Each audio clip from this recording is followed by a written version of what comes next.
How to fix Instagram black screen easily and fast. Hello guys, so all what you have to do is go to the settings on your phone and then go to apps manager, as you can see right here, and then go to apps, and then all what you have to do is scroll down and go to Instagram.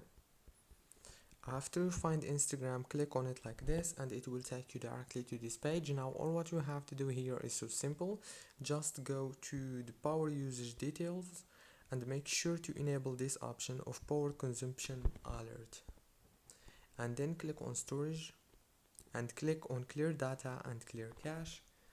Go back, click on force stop, and now all what you have to do is restart your phone and reopen Instagram, and the problem is gonna be fixed.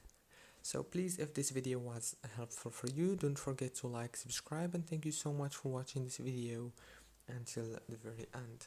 See you later. Thank you so much.